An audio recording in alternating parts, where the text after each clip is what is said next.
예, 이번 시간에는 공인노무사 시험 대비 기출문제를 한번 풀어보겠습니다. 기출문제 답 또는 풀이는 이미 공개돼 있으니까 각자 풀어보시면 되는데, 굳이 이렇게 영상으로 만든 거는 좀 문제에 접근하는 방식을 보여드리기 위해서 하는 겁니다. 많이 알고 많이 맞추고 그럼 제일 좋죠. 그런 게 아니라 한정된 시간 안에 공부를 하고 한정된 시간 안에 문제를 맞추는 게 자격증 공부죠. 특히 이 민법은 마냥 많은 시간을 할애해서 할 수 있는 과목이 아닙니다. 전략이 필요하다는 걸 계속 강조해 드리고, 선택과 집중이 필요하다. 그 선택과 집중을 했을 때 막상 문제를 시험장에서 대면했을 때 어떻게 접근하는가, 제가 하는 방식을 좀 보여드리려고 하는 겁니다. 그래서 기출문제를 다 풀지는 않을 거예요. 왜냐하면 제 기본 강의에서 다루지 않은 것도 있거든요. 그런 걸 다루지 않았다고 민법 합격점을 못 받느냐? 그게 아닙니다. 오히려 효율적으로 확실한 합격점을 받을 수 있게 이렇게 전략적으로 하는 거거든요. 제 강의를 선택한 분은 그런 전략적인 접근에 동의를 하시니까 선택을 했겠죠. 그래서 버릴 건 과감히 버리고, 문제 풀 때도 한정된 시간 안에 문제를 풀어나가는 어떤 방법, 느낌, 이런 걸 좀 경험해 보셨으면 좋겠습니다.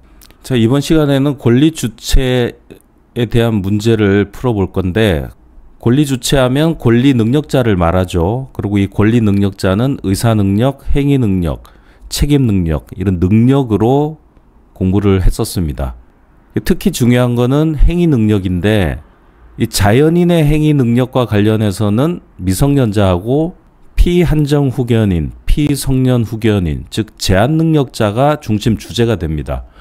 2020년 29회부터 5개년, 작년까지 2024년 33회까지 출제된 문제 중에 이 권리주체 풀어보겠습니다. 기출문제 보시면 아시겠지만 매년 한 문제씩 꼭 나온다고 보셔도 무방합니다. 자, 2020년 29회 문제입니다. 제가 답을 보고 푸는 게 아니라서 혹시나 만에 하나 제가 틀리는 게 있으면 여러분들 댓글로 지적해 주시기 바랍니다. 그냥 무대뽀로 푸는 거예요. 미성년자 갑이 미성년자네요. 행위 능력자 을 간의 매매 계약. 그럼 결국 이게 이제 OX 문제가 되는 겁니다. 다툼이 있음 판례에 따름, 이런 거는 신경 안 쓰셔도 돼요. 문제 시비를 피하기 위한 거니까. 갑의 법정 대리인이 동의하면, 미성년자의 이제 행위에 동의하면 계약은 확정적 유효. 네, 미성년자 법률 행위는 유동적 유효죠. 그런데 법정 대리인 동의를 받으면 확정적 유효가 됩니다. 그 법률 효과가 여기서 끝납니다. 이때 그 동의는 명시적으로 행해져야 된다. 이 의사표시는 항상 기본형이 명시적이든 묵시적이든 상관없어요. 이게 묵시적이라는 게 실무상 증명하기 어려워요. 근데 우리는 지금 이론을 배우는 거니까 증명이 어렵다, 이런 부분을 고려할 필요는 없고, 의사표시는 명시적이든 묵시적이든 가능하다. 이 부분은 틀렸네요. 잘 나가다가. 명시적으로 해야 되냐 묵시적으로 해야 되냐, 이런 거는 이 자체를 공부하려고 하지 마시고 그냥 기본으로 깔고 가세요. 의사표시는 명시적이든 묵시적이든 그게 실무상 증명이 쉬우냐 어려우냐 차이지, 의사표시가 있는 겁니다. 을은 계약 체결 시 갑이 미성년자임을 알았더라도, 알았다, 이게 뭡니까? 악의의 상대방이네요. 추인이 있기 전까지 자신의 의사표시를 철회할 수 있다. 미성년자 상대방은 철회권, 최고권이 있습니다. 근데 이 철회권은 스스로 빠져나오는 거잖아요. 근데 알고 간 사람을 스스로 빠져나오게 한다? 모순이죠. 그래서 철회권은 선의 상대방에게만 주는 권리입니다. 철회권.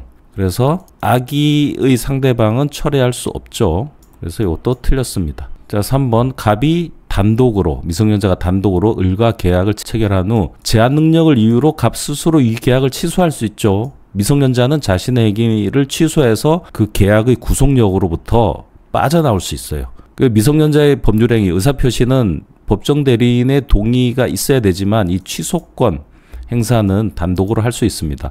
이건 신의 측에 반하지 않아요. 신의 측에 반한다. 모순이다. 신뢰를 위반한 거다. 아니에요. 미성년자 보호를 위해서 미성년자 본인에게 취소권을 주고 행사하도록 했기 때문에 이것도 틀렸죠. 신의 측에 반한다 해버리면 취소를 못한다는 결론인데 취소하라고 지금 권리 준 거잖아요. 4번 계약 체결 시 을이 갑에게 나이를 물었을 때 갑이 거짓말을 한 거네요. 갑의 법정 대리는 이 계약을 취소할 수 있다. 뭐라고 답을 하든 미성년자면 취소권이 있습니다. 그래서 이 행위 능력은 공시제도가 있어요. 공적 장부에 기재돼 있고 신분증을 확인하면 확인할 수 있잖아요. 상대방은 신분증을 보고 확인하고 거래를 할 수가 있어요. 그냥 나이 물었는데 저 20살이에요. 이 정도는 적극적으로 상대방을 속인 게 아니죠. 신분증을 위조해서 보여주거나 이렇게 해서 상대를 깜빡 속였다면 사술에 의한 행위로 볼 수 있겠지만 이 정도로는 사술로 볼 정도는 아닙니다. 이렇게 따지면 그냥 나이 물어서 저 20살인데요 뭐 이러면 오케이 이걸 허용한다는 게 되잖아요. 그래서 단순히 나이 물었을 때 성년이라고 말한 것만 믿고 계약을 했다 해도 취소할 수 있습니다. 확실히 하기 위해서 5번까지 볼게요. 갑의 법정 대리인에 의하여 위 계약이 갑의 제한 능력을 이유로 취소되었다면 갑의 부당이득 반환 범위는 선악에 따라 달라진다. 아니죠. 선악 불문 현존 이익만 반환합니다. 통상 부당이득 반환은 선의, 악의에 따라 달라지거든요. 선의는 현존 이익, 악의는 이익, 이자, 손해. 그러나 제한 능력자의 취소는 제한 능력자 보호를 위해서 항상 현존 이익만 반환한다. 이 내용은 권리 주체에도 있고 요 부당이득에도 있습니다. 틀렸고. 결국 4번이 답이 되겠네요. 2020년도 기출문제였습니다. 그 다음은 2021년도 제한능력자에 관한 설명으로 옳은 것은 다 OX 문제죠. 미성년자가 법정 대리인의 동의 없이 그럼 취소권이 발생하겠네요. 매매계약 체결, 유동적 유효, 취소권 발생. 성년이 되기 전에 스스로 채무의 일부를 이행한 경우에는 채무의 일부 이행을 하면 통상은 법정 추인이 되죠. 그런데 미성년자는 성년이 되었을 때만 추인도 할 수 있고 법정 추인의 효력도 발생합니다. 그래서 계약을 추인한 것으로 본다. 법정 추인을 묻는 건데 성년이 되기 전에는 법정 추인의 효과도 없습니다. 자, 2번 피성년 후견인이 속임수로서 상대방으로 하여금 성년 후견인의 동의가 있는 것으로 믿게 하여 체결한 토지 매매 계약은 제한 능력을 이유로 취소할 수 없다. 피성년 후견인은 법률 행위 자체를 할 수가 없어요. 즉 성년 후견인의 동의가 있더라도 법률 행위를 할 수 없습니다. 제한 능력자는 미성년자가 있고 피한정 후견인이 있고 피성년 후견인이 있어요. 이 피성년 후견인은 예전으로 치면 금치산자, 아예 재산을 다루는 것이 금지된 사람, 법률 행위가 금지된 사람, 그 제도가 바뀐 거거든요. 피한정 후견인은 제한되는 사람, 그러니까 제한이라는 게 동의를 받으면 된다는 내용을 내포하고 있습니다. 옛날 같으면 한정치산자, 한정적으로 다루다, 재산, 한정적으로 재산을 다룰 수 있는 사람. 피성년 후견인은 금치산자, 아예 재산을 다룰 수 없는 사람. 그래서 동의가 있는 것으로 속였다 하더라도 어차피 피성년 후견인은 동의를 받아도 법률행위를 못해요. 그렇기 때문에 취소권이 없어지는 게 아닙니다. 한번 정리해 두세요. 피성년 후견인은 동의를 받더라도 법률행위 못하고 요 둘은 동의를 받으면 법률행위를 할 수 있습니다. 동의 없이 한 법률행위는 취소할 수 있고요. 피성년 후견인은 그 법률행위를 항상 취소할 수 있습니다. 가정법원은 본인의 의사에 반하여 한정 후견 개시 심판을 할 수 없다. 한정 후견 개시, 성년 후견 개시 이거를 본인의 의사에 반해서 못한다 그러면 하나도 못합니다. 아무도 원하지 않죠. 자기가 옛날로 치면 한정치산자, 금치산자 선고받는 걸 좋아하겠어요? 아무도 원하지 않죠. 가족 또는 검사가 청구해서 법원이 선고하는 거죠. 본인의 의사에 반해서 이루어집니다. 특별 후견인은 달라요. 특별 후견인은 본인의 의사에 반하여 심판할 수 없게 돼 있어요. 근데 그거는 특별 후견인은 제한능력자 제도가 아닙니다. 이 제한능력 제도는 본인 의사를 참작할 수는 있는데 본인 의사에 반해서 심판할 수 없다 하는 거는 이 제도 자체의 존재 의미가 없어지는 겁니다. 가정법원이 특정 후견의 심판을 하는 경우에는 특정 후견의 기간 사무를 정하여야 한다. 이 특정 후견인이라는 것 제도 자체가 이걸 정해서 하는 걸 말해요. 저희 교재에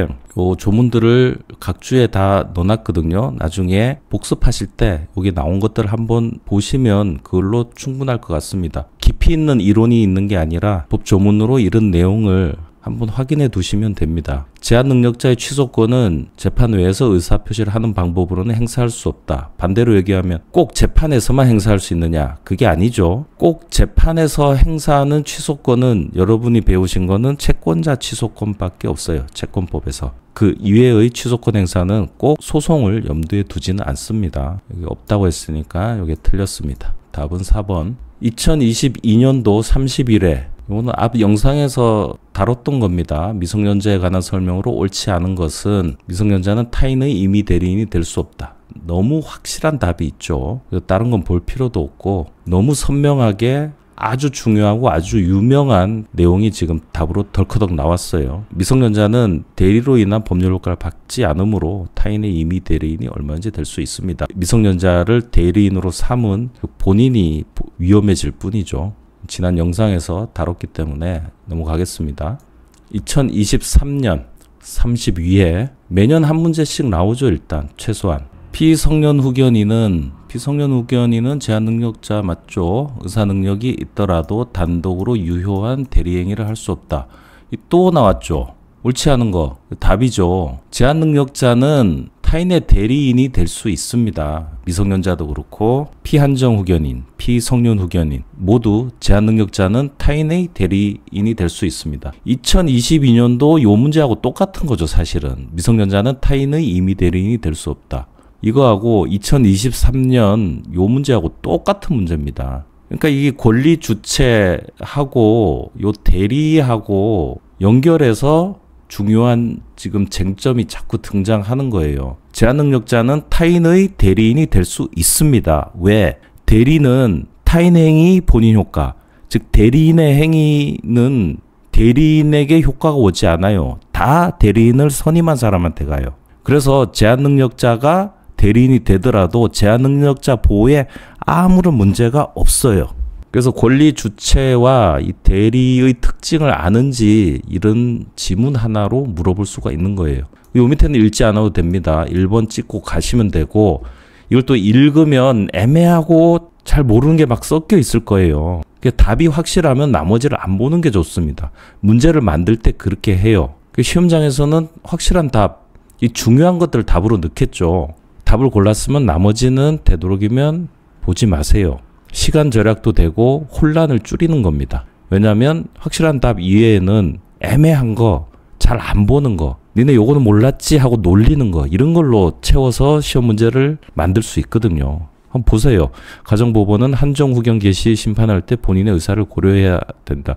이 법 조문이 있는데 제가 강의에서도 강조하지 않았고 여러분들이 이런 조문까지 하나하나 외우라고 내는 문제는 아니에요. 본인의 의사를 고려해야 한다. 이것도 좀 헷갈리죠. 본인의 의사를 고려하긴 해요. 그런데 본인의 의사에 반해서 심판할 수 없는 거는 아니에요. 이런 조문은 있는데 이런 걸 막상 내면 내가 이거 공부가 부족했나 이렇게 또 고민을 한다니까요. 제한 능력을 이유로 취소할 수 있는 법률 행위는 제한 능력자 단독으로 취소할 수 있다. 이건 너무 잘 아는 거죠. 단독으로 취소할 수 있죠.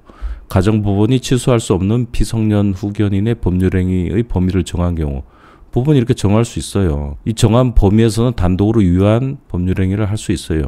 이런 조문이 있는데 잘 기억 안 나시잖아요. 잘 기억 안 나도 된다니까. 시험 문제 풀 때는 모든 지문을 알아야 된다. 그런 마음을 버리세요. 정말 중요한 확실한 답 하나만 알면 나머지는 몰라도 되고 시험 출제한 사람들이 잘 모르는 걸 내서 막 만들기도 하고 가정법원이 피한정 후견인에 대하여 성년 후견 개시 심판할 때 한정 후견인에서 이제 단계가 높아지는 거죠. 성년 후견 개시로. 그럼 기존 거에 대해서는 종료를 시키고 새로 심판을 해야 됩니다. 이것도 조문이 있어요. 5번, 4번, 2번 법 조문이 있어요. 그래서 교재에서 이런 조문을 보고 넘어가서 기억이 나면 다행인데 기억이 안 나더라도 이 문제를 푸는 데는 아무런 문제가 없다. 작년 거 풀어보겠습니다. 작년 2024년 제한 능력자에 관한 설명으로 옳은 것은 OX 문제죠. 미성년자가 친권자의 동의를 얻어 법률 행위를 한 후에도 친권자는 그 동의를 취소할 수 있다. 유동적 법률 효과, 확정적 법률 효과 이렇게 할 때 법률 효과가 한번 확정되면 다시 돌아갈 수 없습니다. 동의를 얻어 법률 행위를 했으면 이미 확정적 유효가 돼요. 확정적 유효. 확정적 유효가 된 거를 임의로 자기가 변동을 줄 수는 없어요. 유동적인 법률 효과, 확정적 법률 효과에 대해서 이해를 하고 있는지 그걸 묻는 겁니다. X. 법정 대리인이 미성년자에게 특정한 영업을 허락한 경우 영업 허락하면 그 범위에서는 행위 능력자가 되죠. 취소권이 생기지 않아요. 그 영업 관련 행위에 대한 법정 대리인의 대리권은 소멸한다. 이건 맞네요. 이렇게 허락한 영업 범위에서는 행위 능력자가 되기 때문에 행위 능력자는 법정 대리인이란 세트, 콤보가 없어져요. 취소할 수도 없고. 이게 답이네요. 그래서 밑에는 안 읽어야 정상인데 공부를 하는 거니까 한번 볼게요.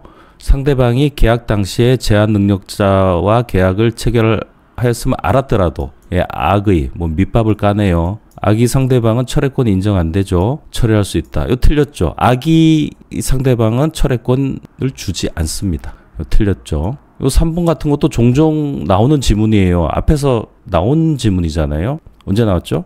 2020년 요 2번 지문하고 똑같네요. 알았더라도 악의의 상대방이 철회할 수 있느냐? 못합니다. 이렇게 지문에 자주 나오는 거니까 이런 건 챙겨 놓으세요. 악의의 상대방은 철회권이 없다. 피성년 후견인이 성년 후견인 속임수로서 상대방으로 하여금 성년 후견의 동의가 있는, 이것도 앞에서 나온 지문이네. 성년 후견인은 동의가 있더라도 법률행위를 못하죠. 그래서 취소할 수 있습니다. 믿게 하여 사수를 쓴 거죠. 체결한 토지 매매 계약 취소할 수 있습니다. 왜냐하면 이 동의가 있더라도 어차피 피성년 후견인은 법률행위를 못하기 때문에 동의 여부와 관계없이 취소할 수 있습니다. 저 지문도 어디 나왔죠? 2021년도 문제에 나왔네요. 피성년 후견인이 속임수로서 상대방으로 하여금 성년 후견의 동의가 있는 것으로 믿게 하여 체결한 토지.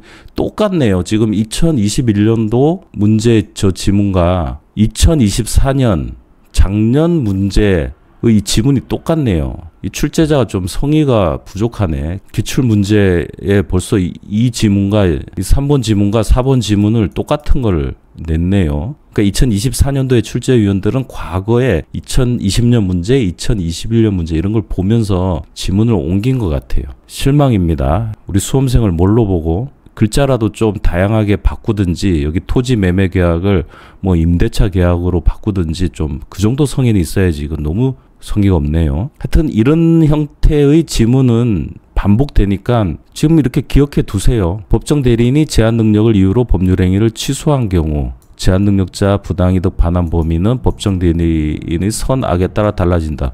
아니죠. 무조건 선악 불문 현존 이익만 반환합니다. 그래서 제한 능력자를 보호하죠. 이것도 틀렸는데 이것도 어디 있었죠? 몇 년도 문제인가요? 2020년 문제 여기 5번 지문 요거네요.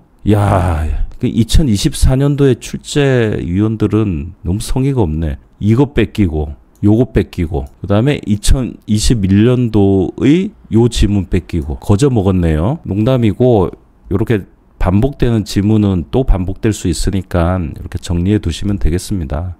자, 이렇게 보셨듯이 매년 이 제한 능력자에 대한 문제, 그러니까 이 권리 능력자 중에 제한 능력자 문제가 매년 한 문제씩 꼭 나옵니다. 근데 여기서만 나오는 게 아니라 지금 대리하고도 연결돼 있고 무효 취소하고도 연결이 돼 있어요. 왜냐하면 의사표시 취소에 차고 사기 강박 그리고 미성년자 취소 이게 3세트잖아요. 그래서 이 연결된 문제도 나오고 하니까 매년 한 문제 이상은 나온다. 권리주체, 특히 제한능력자 꼭 나온다. 그러면 내년에도 반드시 나온다. 어떤 형태로 나오느냐? 이런 형태로 나온다. 요 기출 문제로 어떤 이 지문들 좀 익숙해지시고 교재에 있는 내용들을 요 문제를 본 다음에 다시 한번 정리하시는 것도 권해드립니다. 네, 오늘은 여기까지 하겠습니다.